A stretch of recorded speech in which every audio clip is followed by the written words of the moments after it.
have now entered the space of the most entertaining, most hilarious podcast on Friday nights. You got AP, Blackk G, and GMS. 3G's family, lock in. Let's go. 3G's, 3G's, 3G's, we the 3G's, 3G's, 3G's, we the 3G's, 3G's, 3G's, we the 3G's, 3G's, 3G's. This is the shit they've been asking for. 3G's you have to know. Pour up a drink and pass the dro.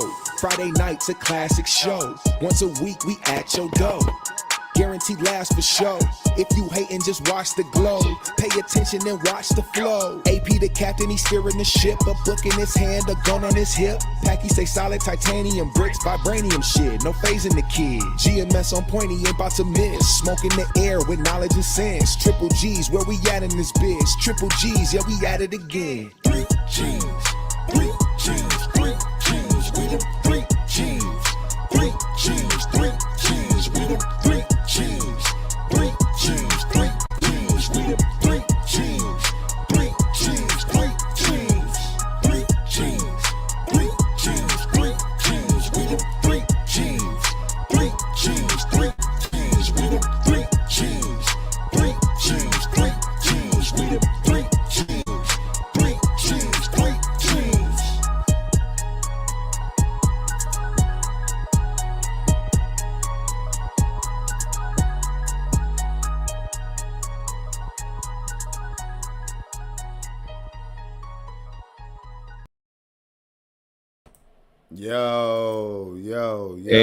Yo. We are back, man. Friday, it's lit. 3G's fam, what's going on? How you feeling, AP?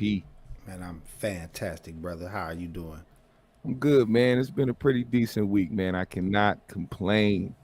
3G's family, man, if y'all are in here, man, check in to the live chat. Let us know you in here, man. Say what up, what's happening. And y'all, we made it to the 100th episode, man. I just realized episodes. I just realized that. Clap it up for the 3G show, persevering through much adversity. You know what I'm saying? Bad Wi-Fi, bickering between friends and family, and imprisonment. What else? All kind of shit, man. Vaginal recouchinations. We got a lot of vaginal recouchination in the chat. We got all kind of shit. We had phone callers. We're missing people. We're missing 211. We're missing Spirit Driven. We're missing some of the staples that help build this community, But we made it to 100, man. We're gonna see if we can do another 100. Let's see what happens, Let's get and to thank it. you, Anthony Johnson. Thank you to the G's that been around for a long time. OG Mont, Anthony Johnson, Ronald Harris, Colin Binky, that unseen force behind 3G's. If y'all didn't know, make sure y'all supporting the small clips. She is the one putting a lot of work behind this channel, man. Cause it ain't gonna be me. It ain't gonna be me. Yeah, she does a great job, man. They got everything popping for the shorts and the clips and even the TikTok, man. So shout out to Binky. Yep, and we also on Spotify. We on Google Podcasts, Apple Podcasts. So just keep that in mind, you dig? It's going down today, though, man. We is on some grown-up shit in the new year. What's on the agenda? We're going to talk about reparations today, my brother. Uh-oh. It's time to have that talk. Let's have that talk, man. We're going to wait on that. Let's get through the show, and we're going to finish with that because, I want us all to still be friends at the end of this show. And if I have not seen one more thing, I have seen things divide black people before. But how the fuck do reparations divide niggas so damn hard? Oh, man. How is that a point of division? But we're going to talk about that later. I don't want to get too deep into it, you dig? Yeah, I was about to say something. I'm going to leave it for later. Yeah, hold up. AP look like a ghetto alien. Will, that joke book that you probably got with your library card that you got to take back next Friday. Just gonna take that shit back now, nigga. I know you got a library card in 2023, nigga. I know. Any nigga named Will Stumbling got a motherfucking library card. Wilt alone. Nigga, you got a license plate on your bicycle, nigga. All right, let's move on. You throwing me off. God damn. Shit. Small talk. Let's just see what's going on.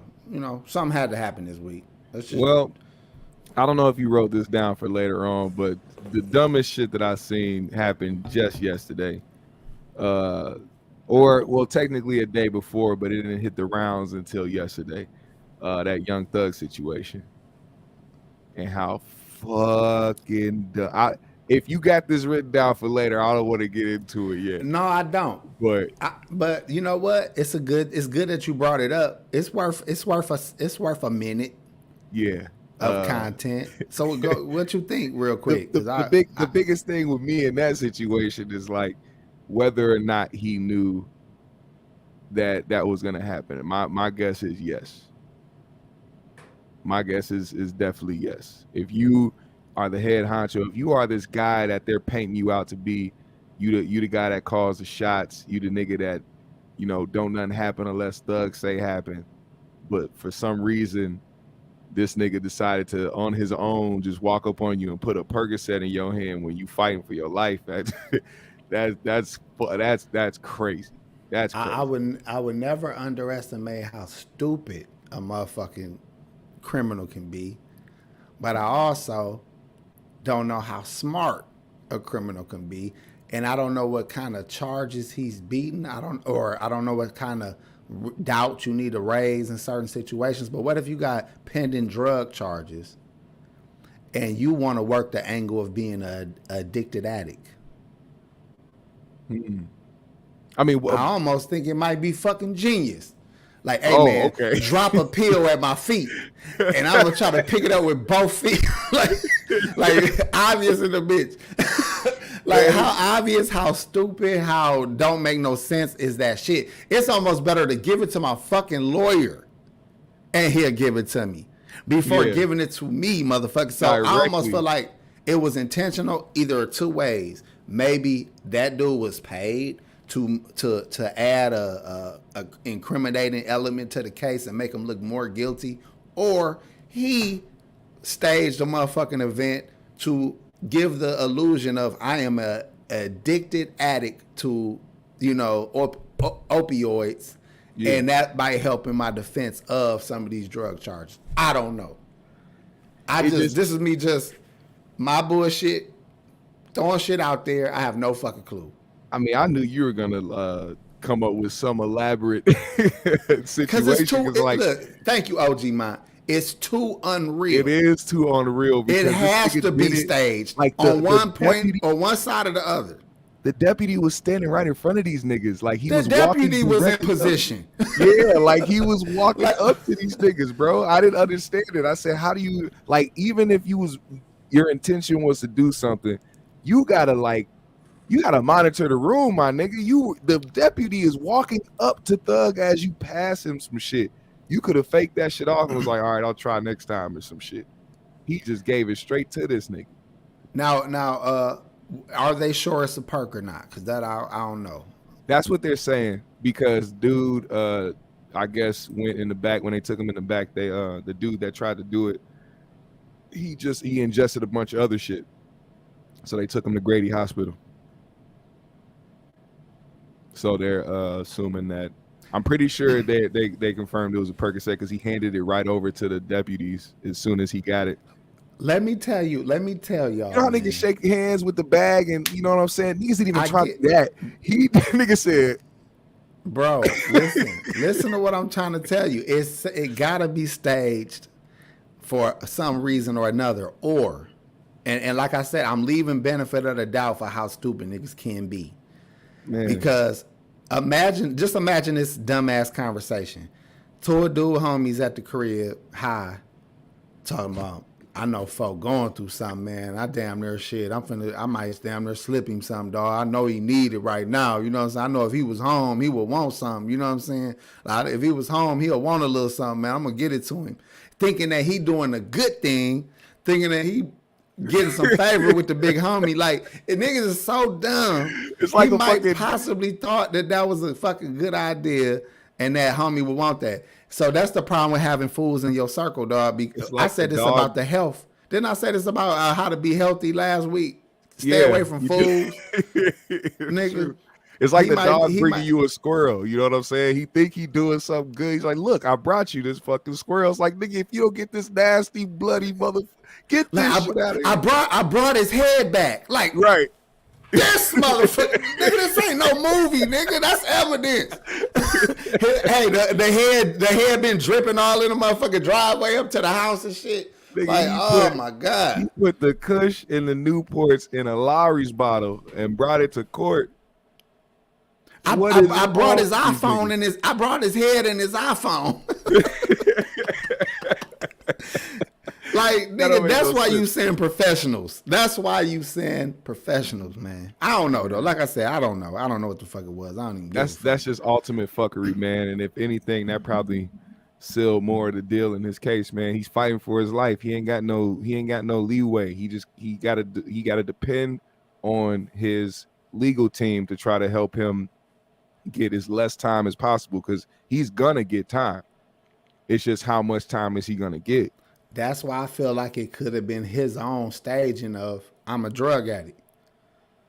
It ain't unusual for a rap star with money to have an unusual amount of pills, is what I'm trying to say.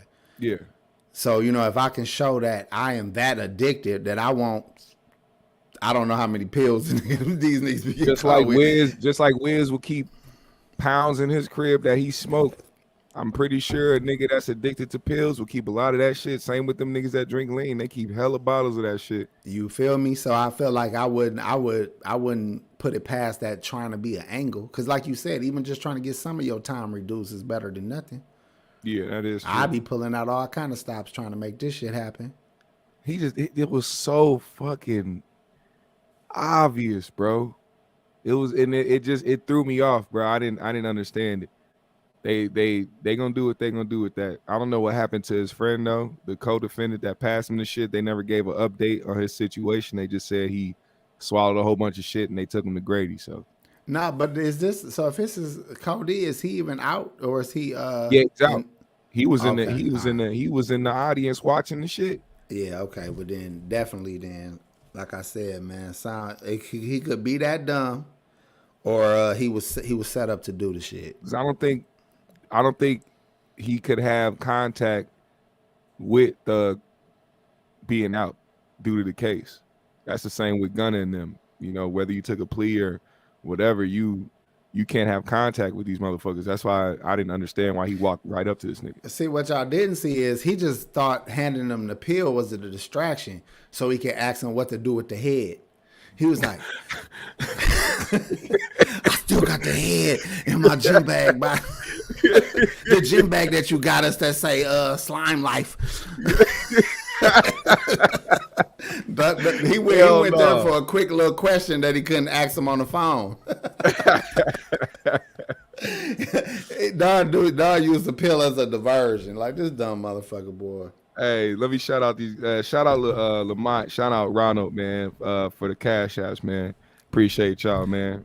Hey, he should have damn near just got up like Ace Ventura, like fuck it, like dog, just lock me the fuck up, dog. It's over for me. Hey, shout out to Lamont, man. Thank you very much, brother. We appreciate that, especially on this special occasion, man, of the 100th episode. Hell yeah. Thank you, bro. I was talking about it earlier, man. Like, it's weird for that situation to happen, but it's like, what can you really do? Well, and on top of that, somebody brought up a good point, just looking at it from the quote unquote street rules. It's like, isn't that technically snitching because he gave the pill right to the motherfucker? And I was like, and I was thinking he was like trying to say it as like, oh man, that's snitching, but he was like trying to make it like satire type of shit, like, oh, isn't that snitching? Like they said, but in reality, he's like, nah, like, nigga, you supposed to do some shit like that, especially if you didn't know. If I didn't know, and I said this, I said, if I didn't know, and I'm sitting here fighting for my life, and a nigga that's supposed to be my guy, this my boy, this somebody who I came up with, you certified YSL, but for some reason in your dumb ass fucking mind, you decide that you want to walk up to me and hand me a pill when I'm fighting for my life, nigga. You're not my friend after that. All that shit is X the fuck out. Here, this dumb nigga just handed me this shit. Like, fuck this nigga. He's trying to get me fucked up. That simple pill could have stamped my fucking life away. Yeah, I get it. Shout out to Ronald Harris also, man, for the lookout, man. Definitely appreciate you, bro. Appreciate that. Let me say this, dog. I remember I was riding, me and my guy, man. We riding out to fuck with these girls, man. I'm supposed to be smashing the mama. He's supposed to be smashing the daughter.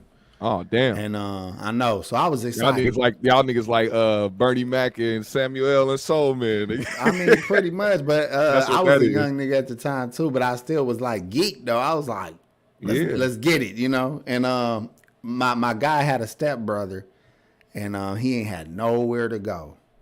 Like, you know, he ain't had nowhere to go, man. And it was either leave him on the block wandering all night by himself, or just let the nigga come through and he could just chill out on the couch or whatever the fuck. So reluctantly, I let this nigga come. He in the back seat, we drive. My guy driving actually, but we driving in my pop's car. Dog, it's, you know, we in a BMW, so we hot. Some young niggas in the car that get attention.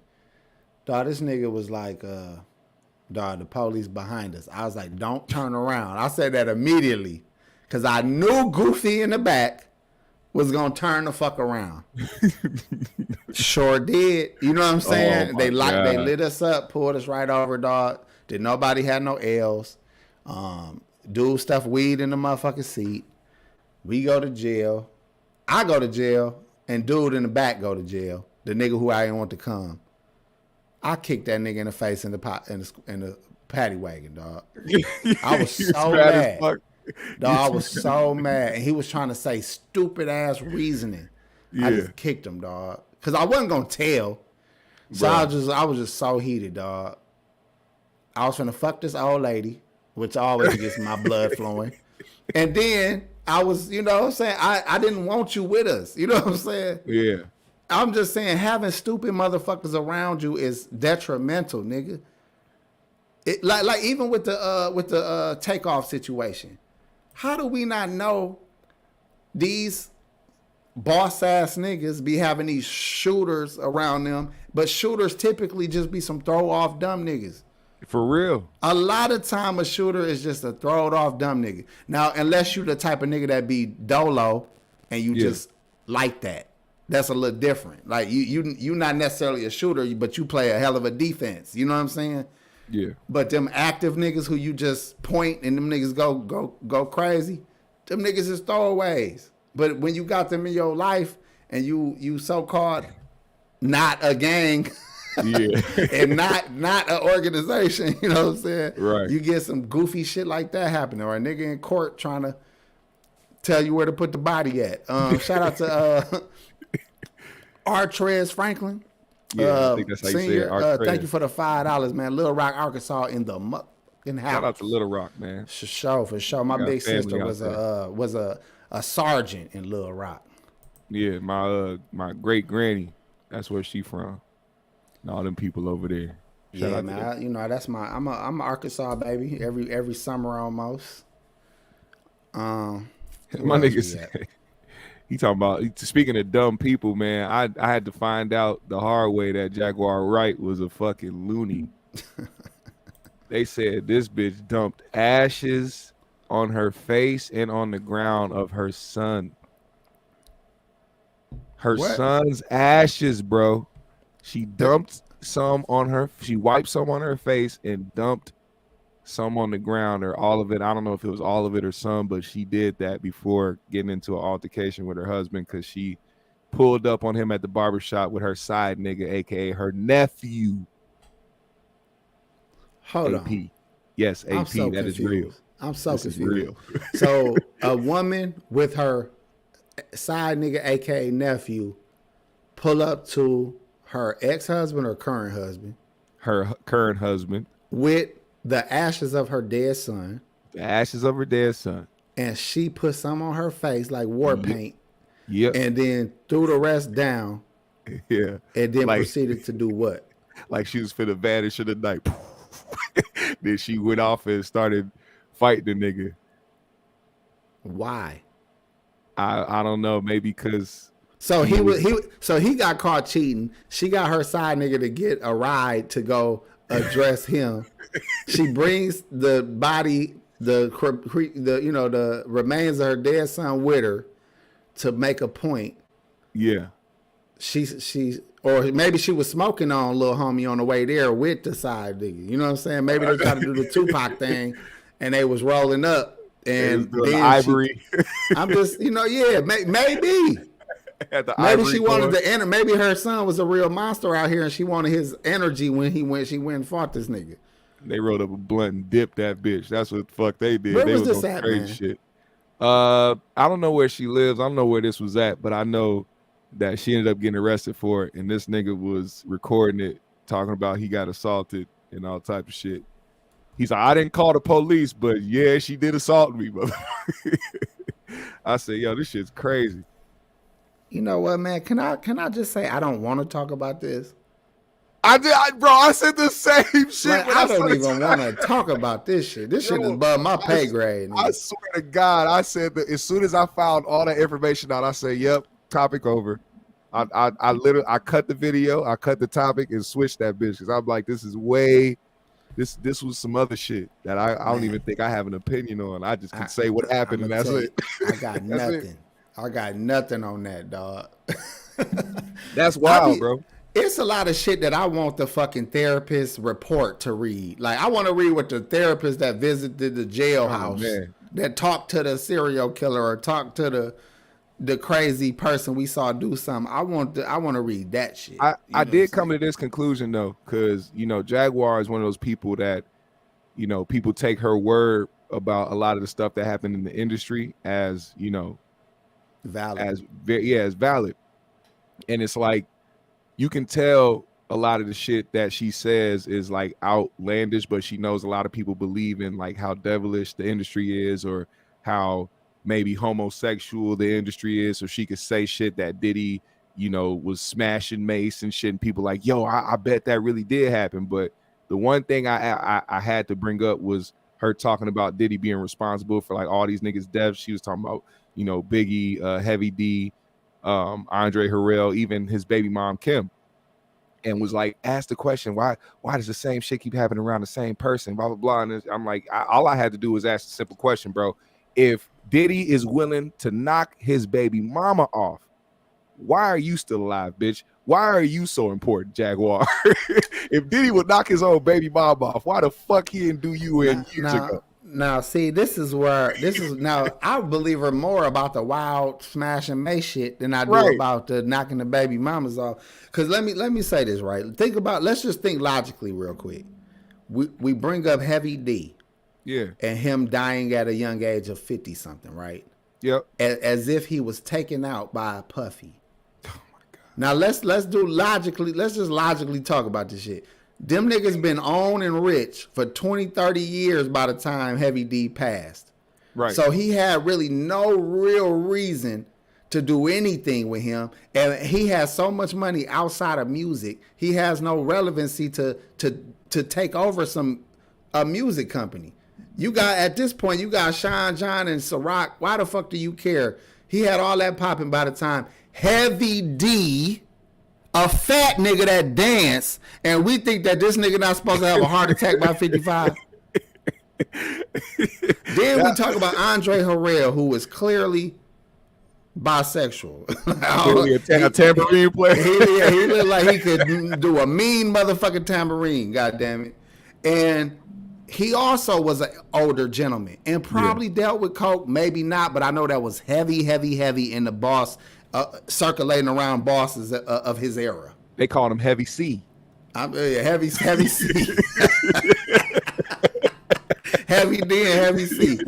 So I'm just saying, now this is all allegedly, but I'm just saying these things make sense that these men died at the age that they died. Look at all these young people we watching dying right now. Everything in a goddamn sacrifice, everything in a goddamn, some fucking witchcraft. Can it be old motherfuckers? And then Kim as well. Kim been partying since the fucking 80s, nigga. She been partying since the fucking 80s, nigga. And then you think she living a life of health? Imagine you puffy side bitch. The one of the weirdest niggas in the game. You telling me this bitch ain't walking around like fucking Michelle Pfeiffer on Scarface? Right. You know what I'm saying? I can't even have a fucking baby with her, man. Her womb is polluted. Fucking polluted. You know what I'm saying? That's what Kim probably walking around this big ass, stupid ass compound like high as a bitch all day, every day. But it's fucking Diddy that did something to her. You feel me? If Jaguar Wright is still alive, okay with just people dying. Goddamn. Yeah, like look, he's like Heavy D was 44. Heavy D was 44. Fine. The nigga been fat his whole goddamn life. He couldn't help it. He called himself Heavy D.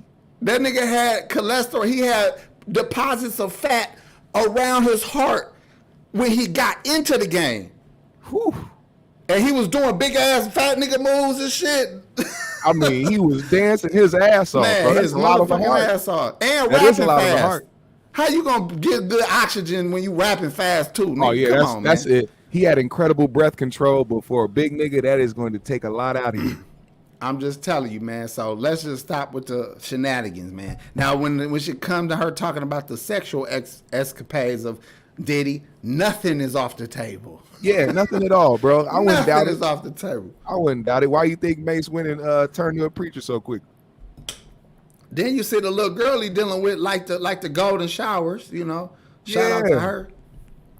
Diddy's a diddler. That's what he is. But you can't listen, man. I'm not in nobody's sex life. If it's adults and it's cool to you, knock yourself out. They just be trying to attach that shit to that seance shit and Illuminati shit. It's like, nah, nigga, that nigga is he just like man butt. Why don't you just roll with that and keep it moving? Yeah, but I will say that if you read the literature of those satanic things, that shit is in the literature. Yeah, but that's not where they're getting this shit from. But she's tying it to the deaths, not about the fame or his wealth.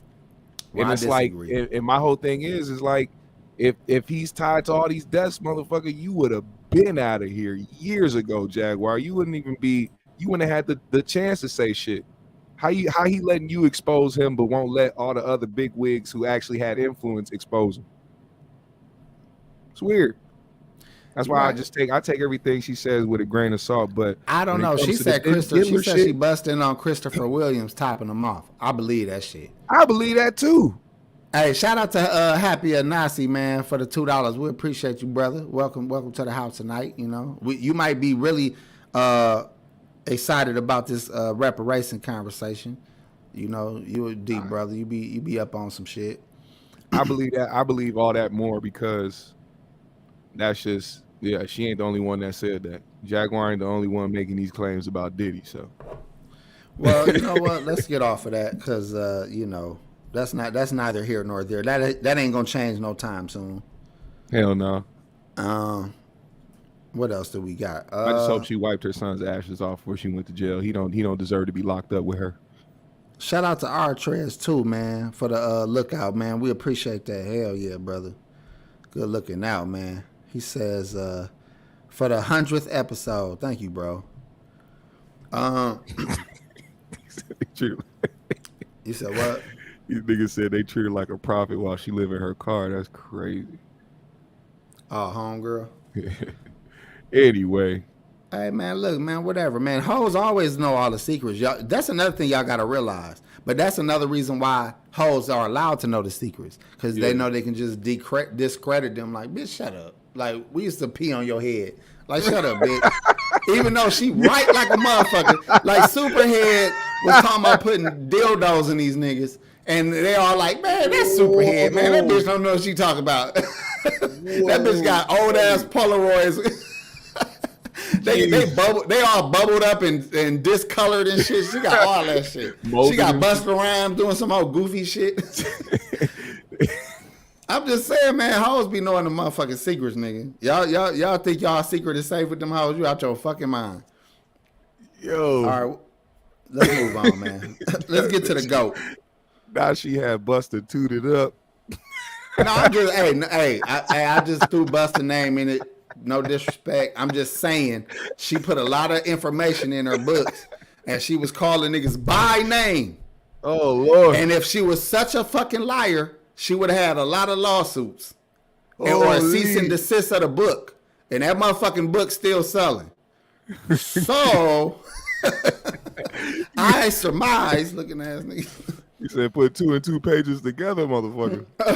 this nigga with the cheap little clever joke. I'll hit you with the zingers all night. This nigga is intelligent when he not high. Right. That's what you mean. You sharp as hell tonight. Right. You see what the fuck I'm talking about, nigga? Yeah, damn. That shit was quick and everything. All right. Look, hey, the GOAT tonight, man. Oh, you know what? We ain't do ghetto. I don't give a fuck. You know what that was? I don't give a fuck. Because I ain't give a fuck about the shit we just talked about. We got more important shit to get to. Yo, facts. Let's get it. The GOAT, though. Let's knock this out real quick. Because this is right. funny to me. Because I just experienced this. And this is I got a problem with this shit. But the GOAT this week is the greatest telltale sign that you are entering into the ghetto. You know that moment where you go from one area to the clear hood, like you just know you have now entered into the hood. It's like almost it's a little darker, like the sun shining a little brighter on this side, and as you cross that line, you have now entered into a different area. You feel me? Yeah. Now let's think of some signs so we can make a poll. What's one of them signs where you like, oh, I'm in a motherfucking hood right now? A fire hydrant with the cap off. A fire hydrant with the cap off? Man, that is so 1989. Where the fuck did you come up with that shit from? I just seen it in the you was watching Do the Right Thing, nigga? I was watching New Jack City. God damn. He said, buddy. Money.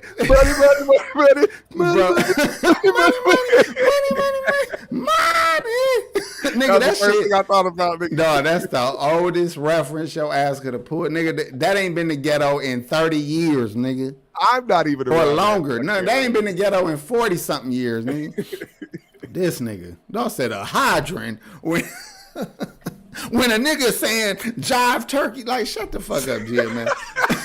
Now Irene got a good one, man. Irene got a perfect one. When you on Martin Luther King Boulevard, man. We just had this motherfucking our Martin Luther King Day, man, and but unfortunately she got a goddamn point. So that's going on the list. Martin Luther King Boulevard. Vacant lots.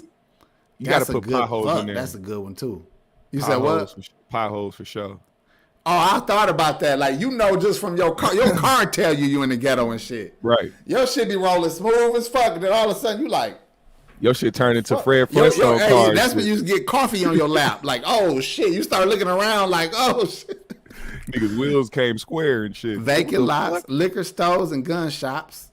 I ain't never seen a gun shop in the hood. That's some old movie shit, too. Right. Drago, I can't give you that. That's some old movie shit. That's what. That's some San Andreas shit. That's what Future was telling them niggas and Boys in the Hood and shit when he had all them niggas standing by trying to tell them niggas about gentrification and shit. That's one of them old ones right there, nigga. We ain't using that. Boarded up houses, bro. This nigga said bicycles. I don't know, G. I see them rent a bike ass bicycle stations all over them good areas and shit. And white people see a Dollar Tree outside. That Dollar Tree is at the line. That's like the city limits of the ghetto type shit. Like, you might, that's right at the border. White people love the dollar store. They just don't talk about it. Yeah, the dollar store is at the border, man. The Family Dollar, that's a whole nother fucking story. I don't know if y'all got them. You know what makes me think of this shit? And Gary, bro, it got so crazy over in a certain area. And mattresses. They started cutting trees, bro. They started cutting all the trees in half that was on the block. so that niggas couldn't hide behind the trees and shit. So all you had was a bunch of stumps all up and down the block for fucking blocks, bro. Blocks and blocks, and Gary, it's just a bunch of stumps. You sure that's the real reason, or that's the ghetto ass reason y'all came up with, or did they just have some dead ass trees that's 200 something years old that they didn't want the motherfucking branches falling onto the houses and causing structural damage? I was riding with my cousin. He was like, he said, I was like, damn, they must be doing. He's like, nah, nigga. We went down like 4 or 5 blocks, straight stumps. All but stumps. Listen to what I'm telling you, GMS. If the city got a whole area of dead ass trees, they all probably got planted when that city or that neighborhood was like starting to form. A lot of those trees is as old as that neighborhood. So all of that neighborhood for blocks and blocks will have trees at a similar age.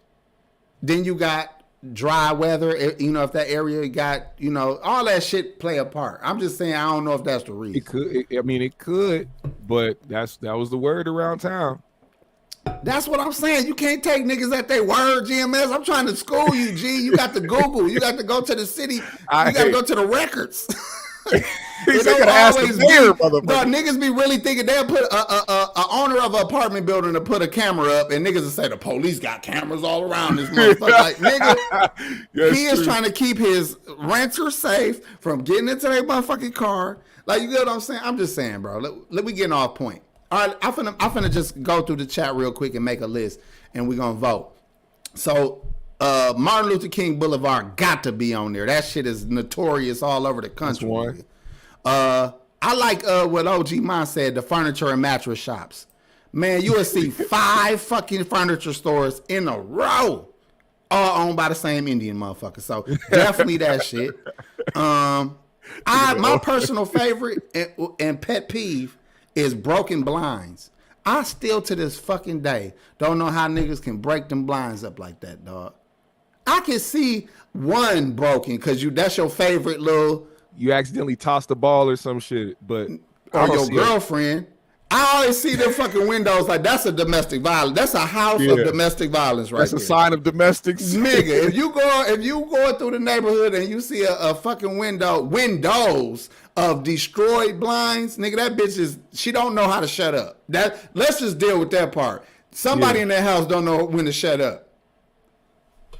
That shit's crazy. So let's put that on there because I need that on there. Broken blinds, furniture shop, Martin Luther King Boulevard. Potholes. Let me get one more. Bodegas, that's too New York specific. Even though corner stores everywhere, Potholes is universal. Let's go there. What? Bodega, corner store, same shit. Hell yeah. So is that for corner store, yeah. Martin Luther King Boulevard, mattress shops, and broken blinds. Broken glass everywhere. That's what GMS wanted to say. He keep coming to these old ass glass everywhere. I was thinking about the shutters too, the little visors and shit that be on the doors and on the windows and shit that hang off the house. Mm-hmm. That shit be reminding me of. I ain't mad at you, man, but like I said, man, them broken blinds, man, that shit bothers me, nigga, cause they $5. The cheapest blind is $5. Go. And it's always the end piece that's like broken off and like hanging down and shit. Nigga, no, the whole shit be in shambles. See, I'm in the hood, GMS.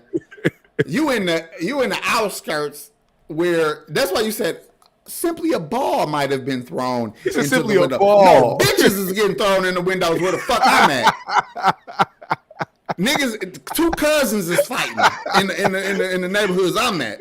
He said it was a piece of weave hanging from the glass of the window and shit. Nigga, I'm talking about 2-sided glass. Nigga, I'm talking about real fucked up blinds. That's what I'm talking about. Fucking baby shark bed sheets on the window type shit. Folio Games, he said, he sent $2 for the 100th, man. We thank you and appreciate that, bro. Hell yeah. Yeah, so y'all do y'all vote, man. Another $1 from I'm saying Franklin. Your name Franklin Senior, G. That R makes me think I'm supposed to roll my tongue and shit like on some Spanish shit, and I just don't want to do that. Hey, appreciate y'all, man. Appreciate you, man. Joe Blast and Artrez for the cash apps, man. Appreciate y'all. Sell you some. Shout out to Joe Glass, man. How about that, man? Always looking at Y'all got to give a brother respect. Consistent brother, supported the whole damn rip. Always been a since he been down. He been showing love. A lot of people have, but you know, I just like to always point out people that I appreciate. You know, OG Mine, another one. You know, just even when people shout out to Brim Dog. I know you ain't gonna pull up tonight, but I know you are gonna end up watching. So shout out to you too. Shout out to Brim Dog. All right, so y'all vote, man. We'll move on, and we'll come back to that later. Ghetto etiquette real quick. Do you have an obligation to do something to help the community you're a part of? In some way, shape, or form, yes. Because I say that because we shouldn't be depending on anybody else to do it for us. If we want to see a change, we got to be the change we want to see. And we got to take the step forward. It's not necessarily you got to be some big leader and some big activist or some shit. But if there's a way you can help and you have the ability to do something, do it. So if I took, no excuse. So if I took like a bunch of blinds to the ghetto, oh shit, and I just knock on doors, do you think it would go over well, or do you think I'd be the next nigga throw it against the window? Nigga, you will sell out. That's actually very fucking. Not buying. Convenient. They're not buying that. Nigga, they going damn near. What? Man, they Bro, nigga, how much is new blinds? Dude, it's niggas that won't let the fire department in to change the batteries on their motherfucking smoke alarms. You ain't got to come in. Just tell them to do it themselves. You just make the money. Nigga, they gonna lean that shit up against the fucking. Exactly. They gonna break the blinds while they. She gonna get thrown into the box of blinds while it's on the ground and snap that shit in half. You don't know what kind of shit going on in that house, GMS. You underestimating what's going on. As far as I'm concerned, that's not your problem, sir. You are here to make Anthony a problem. Johnson for the $10. Thank you, brother. Appreciate that a lot. Hell yeah. See, you got the Raider Nation popping off. No, I'm just saying, bro. Look, $10 for blind repair. Look, I'm just saying, man, I ain't gonna lie to you, man. They not gonna do it. I'm telling you, man. $10 is more, some, you know, more. I know it bugs you because niggas be keeping their blinds looking like that for years. Like they really don't change the shit. They just put a sheet over the motherfucker. It makes the kid that got to walk past it on his way to school not have pride in their neighborhood. Nope. Not have pride in where, you know, where they position in life is. The ghetto is only bad because we don't respect it enough. You know what I mean? You only feel like you need to get out of it because it's so dangerous and so fucked up looking here. But if you just talk about how that changes the mentality, man. It definitely changed them. Nigga, I was ashamed, dog. I have friends that when I was a kid, man, where I would try to invite them over and their parents would find out what block I lived on, and they'd be like, he can come over here. But hell no, I'm not taking you over there. So imagine you a little kid and you feel like, you telling me my neighborhood's so bad you can't come visit? You know what I'm saying? Like, you know, I've been going to school with kids for years, know their parents, and they like, hell no, you can't go to dude house.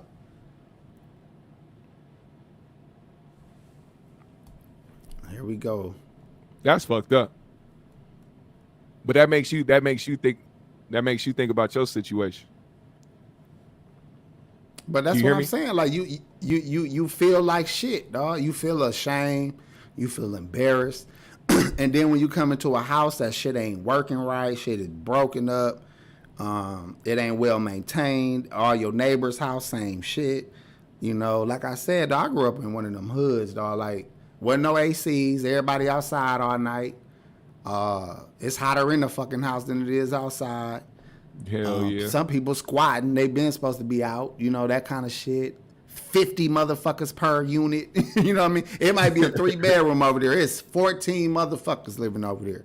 You know what I'm saying? Shit. And then if you think about it, in a neighborhood with all that kind of energy and that poverty, dog, it's dangerous as fuck, bro, because you thinking about it, it's family against family. Fuck gangs. That mean if I fight the niggas in that duplex up top, they be beefing with the niggas on the bottom of the damn duplex, and it be a whole nother family.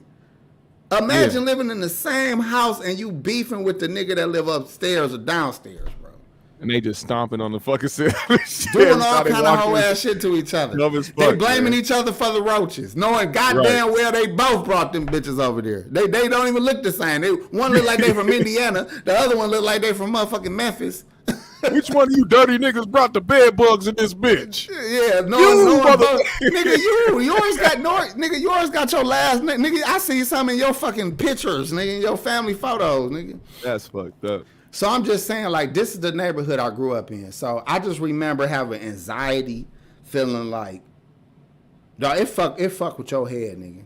You wonder why kids is so young really trying to do crime, cause they like, dude, I'll do anything. Jail be better than these situations sometimes. Now, a lot of people haven't felt that level of extreme poverty in a long time because things got so easy. Like, people can live better now. Even low income look better than it used to look. So a lot of people don't feel that level of, extreme poverty, but it still exists in some areas. You know, in some of these areas, you still got that. You still got grown ass adults in the house that don't care or don't take pride in the house. You don't care to put pictures in frames, and you don't care to have the house decent and clean, and you got your weed and all your ashes and trays and liquor bottles and all this shit around your babies. Yeah, that's not a home, nigga. That's a trap house. You know what I'm saying? So when people grow up living like that, and your mama keep getting thrown into the blinds, and then she throwing the kids into the blinds, a blind don't stand a chance in the motherfucking house like this. Blinds to the left of them. Nigga said the blinds don't stand a chance. Nigga, that's fucked. That's the fucked up part about that. That need to be a song, nigga. Somebody need to get on that. The blinds don't stand a chance. No matter what, the blinds don't stand a chance, nigga. So now let's get back to the actual question. So do we feel obligated? Do we feel? I feel obligated in the sense where I don't feel like I have to do the extreme shit. I only do what, I feel like I'm called upon to do, what I'm able to do. You know what I'm saying? What I feel like in my heart to do. I'm not finna go and like involve myself in some shit where I'm not putting my all into it and actually focusing on it and, actually focused on trying to make a change. I want to do something. And I encourage other people to do the same thing, because don't just thrust yourself into a position just because you feel like, oh, I got to do this for the community, and then end up not actually being, invested in it because it's something that you don't want to do. So find something, if you do want to give back or you do want to try to help the community in some type of way, find something that you're passionate about and then dive into that, see how it correlates with your own community and how it can help the people around you, and then execute that shit. I like that, dog, because that's kind of what I would say. I would say we all got different strengths and shit. So there are some people who are heavily like passionate and active and hands-on and know how to work with kids well, or they know how to work with at-risk people, or they just zealous. They might not be the type of dudes that make a lot of money, but it's because, for whatever reason, they don't work well in the workforce. But when it gets to get involved with programs and things like that, them niggas be rock stars and that kind of shit. Yeah. So I'll say find people like that that's doing a lot, that got that energy, and if you can support them, like if they raising money for a basketball team or just some local projects and things that's going on, put a little money into that shit. That's I got a homie that do a lot of shit, dog, and he makes sure he served the most unrepresented group of kids in his city, nigga. Like his shit looks so rinky dink, but it's because he's doing it out of pocket. He doing it by himself. So, but he's doing shit for kids that would have never, ever did some of the shit he be doing. This nigga will be dressed up like Santa Claus in the fucking gymnasium. You know what I'm saying? For real, dog. This nigga do he do Halloween parties. He do Christmas parties. He be doing giveaways. And you can tell that's something he want to do. Because he went through it as a kid, dog. And he felt like there was no, like, I love the passion that he got. Now, I don't have it. Yeah. So instead of me trying to fake it, I make sure I get behind him. If I see him doing something, I try to just hit him with a cash app or hit him with some bread that will extend what he doing. You know what I'm saying? And then personally, I make sure all the little kids in my circumference and all the neighborhood kids or all the people my kids are involved with, or anybody I took affinity for that I feel like I can get them some real game or help, or even younger dudes I work with, I put them on the right path of good credit or home ownership or things that I can help with. I don't know everything, but the shit I do know, I share it. You know, Right. and I share it to the point of giving them niggas the number, putting that shit in their hand, call them on this day. This is what's gonna happen. This is how you do it. This da. Because some people just say little simple shit, and that don't help. That vague advice ain't shit. Some niggas need their handheld sometime, and then they really can take off. But I feel like I'm not obligated to actively go hard, but I want to be making sure that my help extends beyond my kids and my family. You know what I'm saying? Let me respond to Irene real quick, because I understand where she's coming from. She said, nah, no obligation anymore. Niggas don't care or want to work together. Only a certain demographic, which is why I try to preach, you know, we need to leave certain people behind, because it's not necessarily the fact that niggas don't want to work together. It's a certain demographic. Just like there's a certain demographic of people that only see a certain version of us, whether it be entertainment, you know, sports, whatever, rap, whatever. That's the same view that we get as black people as well. When we step on these social platforms, we only see a certain demographic of black people. So we got to understand that there's black people out here who want to do something, and we need to focus in on those individuals. We gotta leave the other niggas behind and not lump those people in with people that actually want to see, you know, a real change. And I'll say this too. I used to think like, man, fuck it, man. It's useless. It ain't gonna help. It might help a couple kids. And I feel like them couple kids deserve a chance. You know what I'm saying? They deserve that thing that's gonna spark them and get them right. You know what I mean? It's always a kid that's willing to listen. Out of a group of 20, 30, it might be one. But fuck it. Give that one a chance. You know what I'm saying? Right. Hold on real quick. Do we do it to ourselves with all the negative talk? No, I think we're in a point now where we are starting to show accountability and also hold our own accountable instead of making excuses for everything that happens. I think when we strive for accountability for ourselves, we don't have to look for outside validation or outside opinions or people trying to dictate how we move or what we do. We have to control what it is that we do. I was talking about that earlier with that China Mac and Math Hoffa situation, because China Mac was mad that Math brought on Troy Ave and was like, why you bring a snitch? And he was trying to do all the, trying to do the street rules and shit like that. But Math Hoffa responded with an interview with China Mac talking about sticking with his own people. And I saw the angle that he was pushing. And a lot of people were like, oh, why did he do that? That was petty. You trying to race bait. It was like, nah, you have an Asian man trying to tell me, a black man, to try to still run by street rules when I am taking a legitimate route on this platform and I'm running shit legitimately, but you want me to still have the mind of an ignorant nigga. So while you're trying to tell me about what I should do as a black man, deep down inside, you're still over here talking about that Asian people need to stick with Asian people. Meanwhile, you're over here cosplaying a black dude from Brooklyn. With all respect to China Mac, I don't have a problem with China Mac, but I saw the angle that he was pushing, and quite frankly, nigga, I'm black first. And I feel you on that. And China Mac feels that his experiences give him an extra pass. But sometimes you gotta know, like, you not the spokesperson, nigga. So exactly. I don't give a fuck what you did and where you been. Right. This ain't your concern right here. So I understand. I'm glad he checked him on that. But I'm tired of that talk anyway, that snitch talk and whatnot. Cause I know a lot of y'all niggas is around some foul people. Mm-hmm. I mean, some perverts, some snitches, just some all around scumbags. And y'all the ones that want to just get on here and say what this and what that, and y'all niggas never been tested either. Y'all niggas weren't never facing 30. Y'all niggas weren't never facing no motherfucking real beef. So it's like, it's funny to hear so many niggas' opinions on shit. Of course, I think somebody should, hold their niggas down if they involved in something. Right. But you got to realize everybody ain't street like that. Everybody ain't, built like that. And even that Troy Ave situation, it's like I don't know all the details. I know that nigga was involved in it. Yeah. So just him telling what he did and didn't do, y'all will say he's snitching. Like, nigga, I'm in the motherfucking situation. You know what I'm saying? Like, it ain't like he pointing out random niggas that was standing on the side. I was like, I said, what would you do in a situation if you went to the club trying to have a good night and all of a sudden one of your ops pull up on some fuck shit with you? And one of your guys get killed. Are you gonna be on some, hey man, I gotta live by the street code, man? I don't know. It'll be not to mention hard. It's cameras and 1,000 witnesses.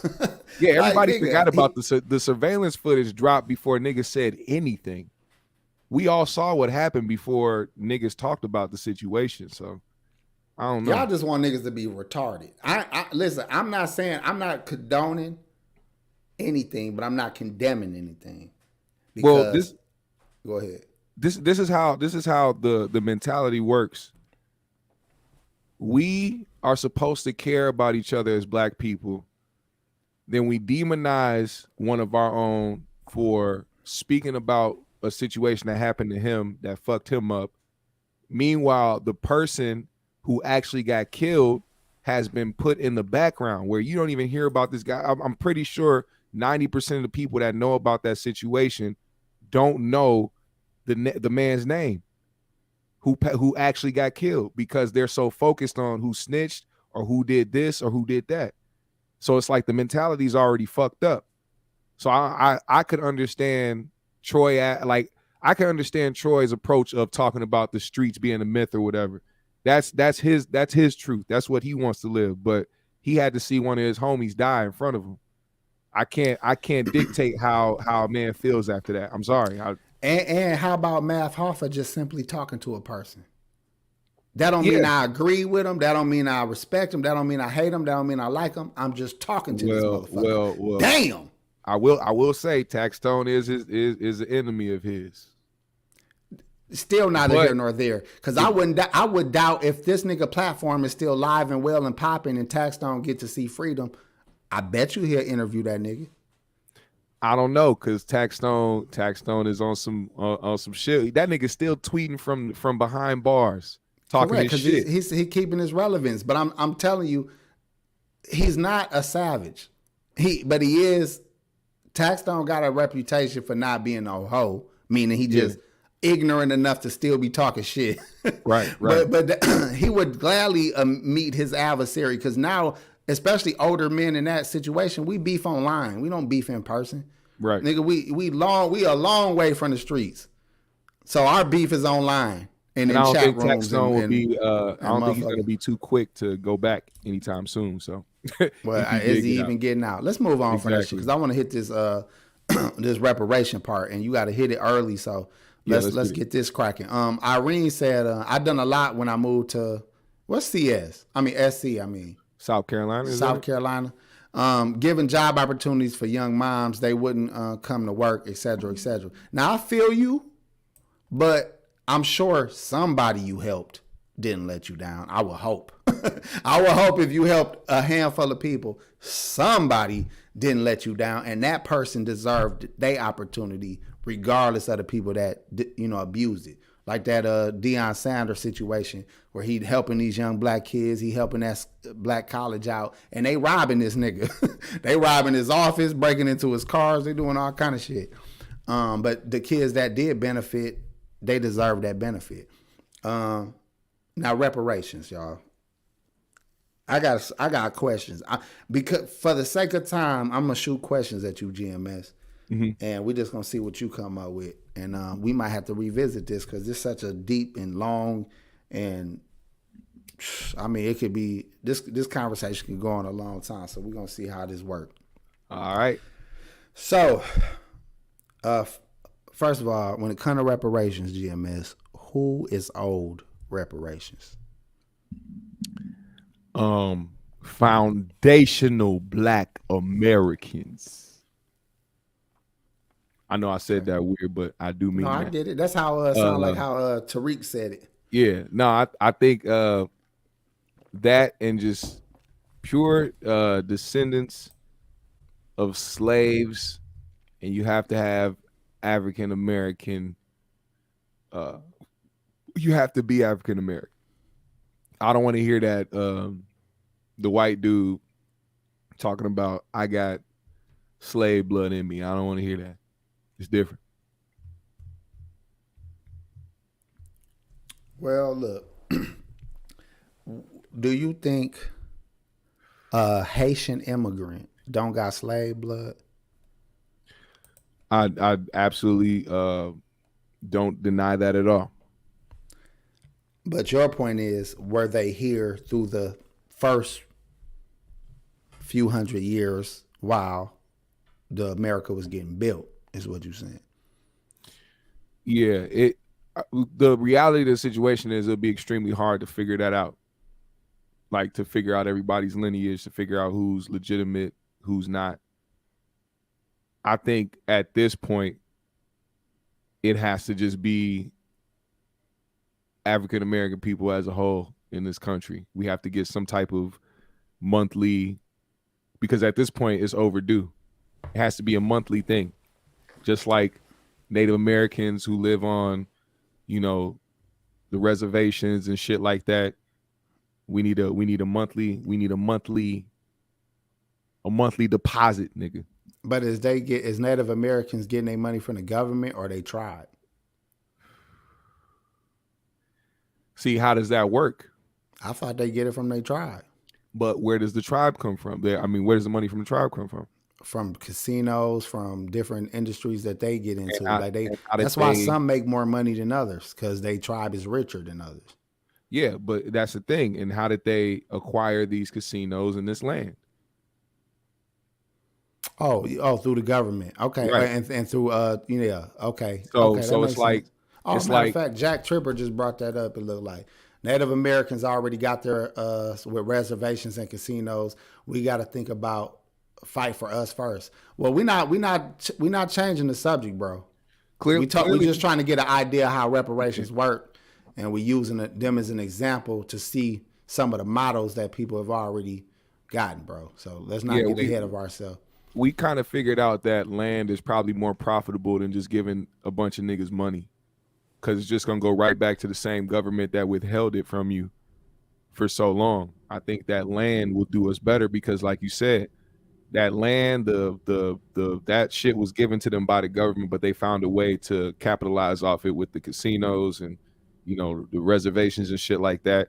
I think black people, that's the thing, the quote unquote ghettos and the hoods and shit could have been our reservations, and the places that we hold near and dear to us that we just talked about earlier, the different staples in the hood, could have been the places that generated us money.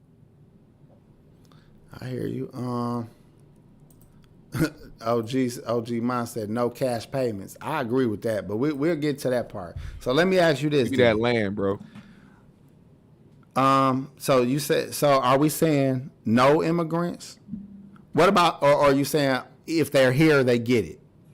What about half-breed? What about half-breeds? Look. What about black, white, black, Mexican, black? You better Puerto Rican, black. You better hope you got a nigga in your family that got reparations. They gonna have to split that. Do it matter if it's the mother or the father, like the Hebrew Israelites and shit? You're a seed of your father. Like, if your mama black, do you get it? So that's what I'm saying. Like, that's the social construct that we live by, though, man. Because you a black man at the end of the day, and you didn't get treated like a white man in this society. This is different. Well, beyond the treatment, my ancestor, you know what I'm saying, was a fucking slave. You know what I'm saying? So it's like, however you spin it, there was somebody suffering under this thing called slavery, and you're a direct line of that. You know what I'm saying? Everything that your grandfather and your great grandfather and your father is a product of that same thing. You know what I'm saying? Whether you mixed or not. Yeah. What about this? What if your parents wasn't in your life? No, fuck it. Hold on. Let me stop playing. What is the eligible age to receive reparations? Oh wow. I would cap it like the rest of the niggas do when it comes to the way the U.S. works. I'd say 21. Cause then it's like a pivotal age too, man. Like you trying to a lot of people are still trying to figure out life, still trying to figure out what we want to do, trying to figure out what we want to, accomplish. I think 21 would be a good age to start that, man, just to give a little cushion, a little space. But not everybody's motivated, not everybody has the ability to do something with their lives. Of course, there's going to be a lot of people just living off that shit, because you see the same thing with Native American motherfuckers. I know a lot of niggas that collect that motherfucking monthly check and sit on their motherfucking ass, don't do shit with it, when they could be, because they know it's coming. That's what look exactly. what COVID, just the COVID motherfucking relief funds turn niggas straight lazy.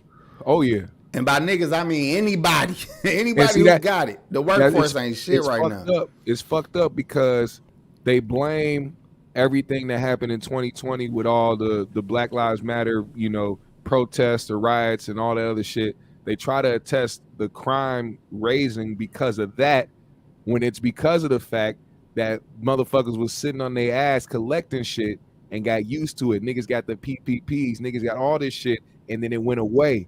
Now that the money dried up, niggas is panicking. And a lot of motherfuckers don't want to go back to work after realizing not only did the government have the funds to do so, but they were paying you more than what you were getting paid at your fucking job. But this is the problem too. Because of that, the cost of living went up. The cost of housing went up. They wanted their get back. Inflation happened. It ain't a get back. When there's more money in circulation, everything's going to go up because the value doesn't have the same weight to it.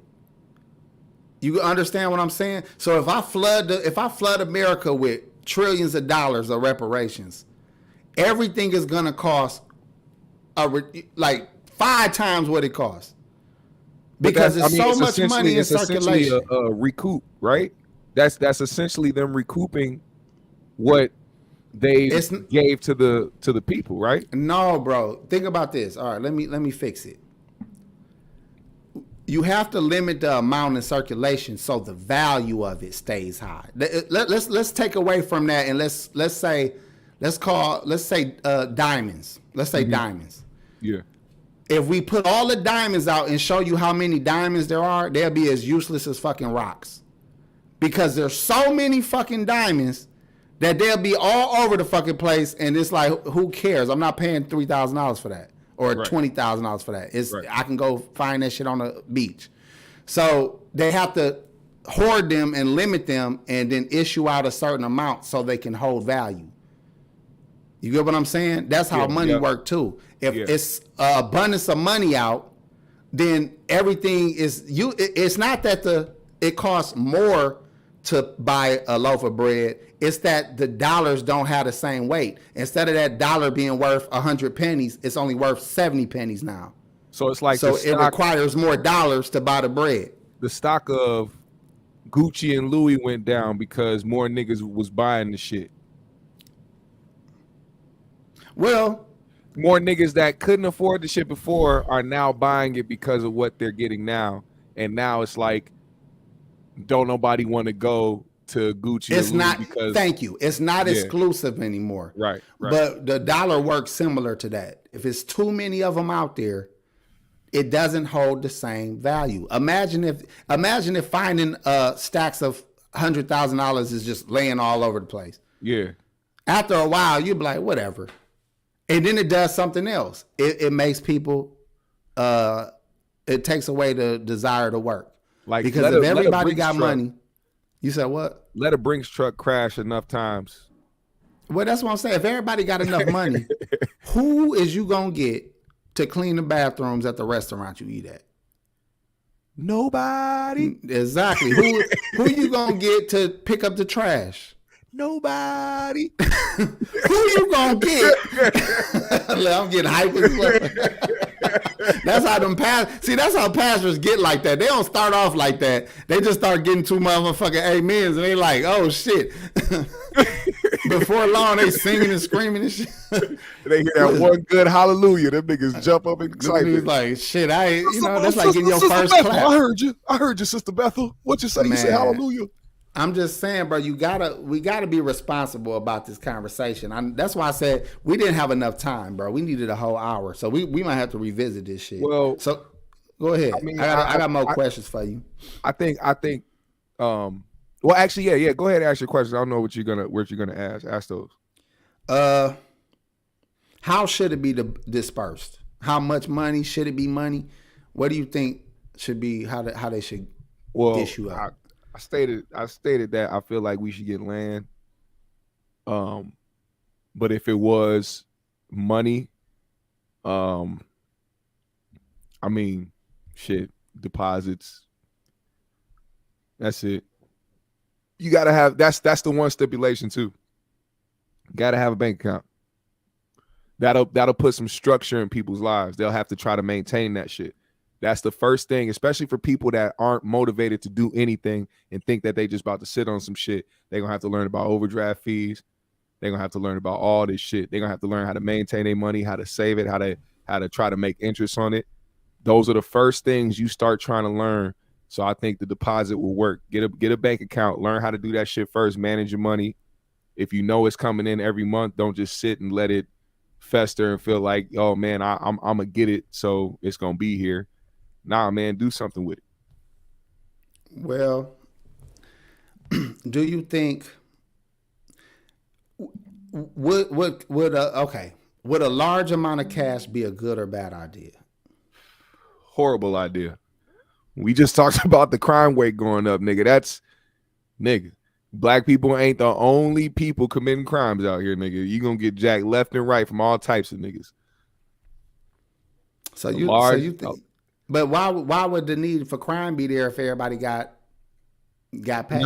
But not everybody got paid. That's what I'm saying. That's why I specifically said it's not just black people committing crimes. Once these other motherfuckers find out, oh, these niggas just got these lump sums and it's in cash. Hey man, it's wartime. Cause motherfuckers gonna want to eat. Should felons get it?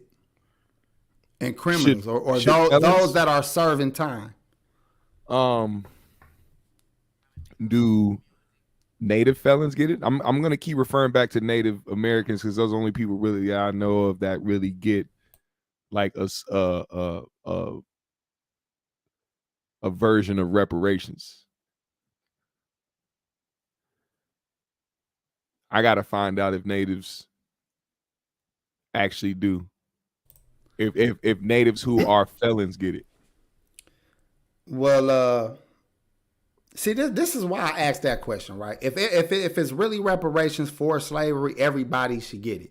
Yeah. A lot of people wouldn't be in the life of crime or in some disparate situations if they didn't have the systemic racism and the effects of slavery. So you almost feel like, shit, if anybody was affected most, it might even be those people that's locked up or have felonies. You get what I'm saying? Yep. So why would they not get it? That's actually the reason why a lot of people, may or may not have had the structure they needed to avoid that kind of shit. So that would help rehabilitate a motherfucker. But see, this is where it's fucked up with me because I feel like they should get it. But then I think about the nigga who be raping kids or the nigga who did some horrific ass shit or just some evil hearted motherfuckers. They supposed to get this money. You know what I'm saying? So then it starts to be a moral issue where it's going to be people that's not okay with that motherfucker getting it. You know what I'm saying? Right. So then that's going to cause a whole lot of big back and forth and shit, So should it be this? I mean, they can't really go based off of the severity of the crime. They have to go off felon or not. So it doesn't even matter if what you did as long as you're a felon. You know what I'm saying? Like a felon can't get certain jobs. A felon can't do X, Y, and Z. And they don't go based off of what your crime was. They go based off of if you're a felon or not. No, I get it. And ransom, I think I'm getting closer to where ransom at with it. Thank you for the $5. He said cash payments, land, protective class, tax exempt for starters. I feel you. I think it need to be a multi-layered solution. I like that. Because there's so much you got to fix in this situation. But I feel like money shouldn't be the larger portion of that because it can be devalued. Just like I brought up how too much in circulation will devalue it. Imagine getting $2 million a piece. All right, let's say that $2 million a piece, and the next day to buy a used car is $50K. You go in the grocery store, try to buy some eggs, it's $20 a carton. Do you get what I'm saying? So it's like you didn't change our social class because now it costs even more to be in a good neighborhood. It costs even more to have your necessities and shit. And that's been the way of the world. The dollar hasn't, or the price of everything has increased over the years significantly because of the fact that there's been more capital out there. I know what we need, G. I don't know, man. I think we need to build our own economy. That's why I think we had a move right now. That boosty boo. With the rise and shit, we can build our own economy. We need to get the billionaires together. Yeah, y'all should own more of your shit. We should build our own economy, make our own music. Yeah. We should build our own banks. Yep. Same thing what they did with Black Wall Street back in the days in Tulsa, Oklahoma. They burnt that bitch down. Boosie, did you not? Yeah, they burned it down, took everything. Those black people, all those black people was worth millions of dollars. That will be billions today. Right. So we probably need to start our own economy, man. Economy, our own foods, our own Amazon, is so crazy, and everybody get together and make our own economy. Yeah. Man, shout out to Boosie, man. You gotta love that nigga, right? So if we get our own economy, I think we'll all be fine if you think about it. He had a good ass point. Name a time in history, GMS, that we had our own economy. Never. We've never had our own economy. Name a time in history.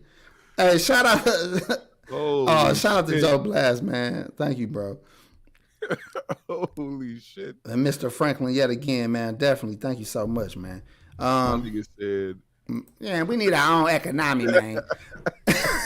But look, hold on. Now look, let's talk about that, right? That is a thing why I really am strong about not too much cash. Yeah. Because to have an economy, you need all levels of infrastructure. You need people willing to work. You need people willing to go to school. You need all kind of shit. So I would say my little reparation package would be free tuition at any school in the fucking country. A certain amount of money, I don't know what that money, that's negotiable, but a certain amount of money, free tuition at any school, tax exempt for life. For life, you don't pay. You don't pay income taxes. What else? If we're not given land, we at least are given first dibs on land. So if there's people trying to get a property and you meet all the requirements, and everybody else that's going after that property is a non-black American, you get it on GP. I like that idea. What else? I like that idea. They talking about Black Wall Street. Said Black Wall Street is when we had our own economy. Yes, when we had our own economy, not when we had our own economy. How do you say it? Economy. Economy, yeah. We didn't have our own economy back then. We had our own economy. Y'all gotta pay attention, y'all. We goddamn. But look, let me say this too, right? The economy is more than the money. The money is just the agreed upon, exchange rate or something. We could use sticks if we all agree that sticks are valuable. So I'm just saying the money ain't the important part, but you need infrastructure. If you're gonna run your own economy or your own city or your own Tulsa, you need to have people willing to do everything if you want a successful place to live, or you want a nice place to live. So like we talk shit about all these other groups of people. Those groups of people have they son that ain't shit in school, that nigga gonna be a damn road worker. He out there building roads. That motherfucking daughter who been a slut fucking all the the high school football players, that bitch working at the hospital. You know what I'm saying? Like we need to be that same type of group. And I'm not trying to compare us to no specific type of group, but you cannot all be bosses, motherfucker. Damn. Y'all always getting on my nerves with this boss shit. And where that mentality come from? It predates Dame Dash, but I think he put some gasoline on that shit. But what I'm saying is, we're all not capable of being bosses. Let's start there. Yeah. You all don't know what the responsibility of a boss is. Let's start right there. A lot of times, just thinking that you the flyest or you got your name on the door or you the CEO does not mean you're generating income that can support your family. Mm-hmm. Supporting yourself and your family is the main motherfucking responsibility of every man and woman. So just because you calling yourself CEO, whatever, but you got a fucking brand new truck and you dress clean, but you are in debt above your motherfucking head that you will never catch up on, and you just a repo man away from getting your car took, you're not a boss, nigga. Right. But yet that man that's going to work every day, who owns shit, has a family that's getting their needs met and sending kids off to college, et cetera, y'all act like that nigga ain't no boss. This mentality is far worse than the talk of reparations, because That's you give all this disguise. money out to people that don't know how to be responsible adults. What the fuck is the point of the money or the reparations? It's gonna get wasted. It's a disguise for niggas that don't want to work hard. That's what I think. Niggas don't want to work hard for what they have or what they want. So they'll look at another nigga that's actually doing X, Y, and Z, who has a stable family structure, who is working at this place, but has money in over here, making money, or having money having the money make itself for them. You know what I'm saying? Like, you have properties over here, or you invest in apartment buildings over here, or you invest in a business over here. A lot of these niggas want instant gratification. They want to be like, when you say people want the cash option, why it's not important. A lot of it, the reason why people want a large lump sum is because we have a very large materialistic mindset, even though, we could probably say some shit like, oh, I want to invest it, but you don't know what you want to invest in. Niggas that say that don't normally put behind it what they want to invest in. They just say, I'll invest it, but you don't know what the fuck you want to invest in. That's why a lot of people that do make it out and get large sum of money, they lose a lot of it. Athletes and other people, they don't know what to do with this fucking money, and they're not supported by the people any fucking way. Talk Champs, let me give your comments some attention. I said you said we was ignoring you. I wasn't looking, but I'm glad I gave it some attention. So I'm about to go here now. He said that's what we saying. What is the fuck he saying? That's what we saying. But Caucasian people gonna move the goalpost every time, bro. I got a problem with what you just said, dog. Because he mentioned the Caucasoids. First of all, the whole purpose of having these conversations, or even having your own economy, is to not worry about what the next people do. They won't have power over you to do so. Because the truth is, black people do not need no money and no reparations to fix our problems. Mm-hmm. All we need is a new mindset, and we can turn the ghetto into the suburbs. If we take away the violence and the laziness and the everybody's a boss, and we all willing to fix our blinds and repair our houses and treat each other right and deal amongst each other, you don't need reparations to live better than any other people on the planet. So it wouldn't matter if they moved the goalposts, it wouldn't affect you. They would be trying to get into your neighborhoods and your areas that you just simply changed your mindset and developed yourself. Nobody got to leave the ghetto. We just got to fix it. But we all want to leave it so you can go buy more white shit and be amongst more white people. Yeah. So what I don't you care said, about. Go ahead. What you just said plays into what OG Mon just said. He said, well, reparations keep the black family FBA. That's the thing. What do niggas be talking about all the time when they do get money? Fucking foreign hoes. You think these niggas finna go out here and be like, all right, now that I got my affairs in order and I got this bread, I'm finna go find me a nice black queen. Now them niggas finna go to Dubai and start pissing on bitches. They not finna do what you think. And see, look, y'all missing the point, man. I need y'all to work with me tonight, all right? Everybody relax.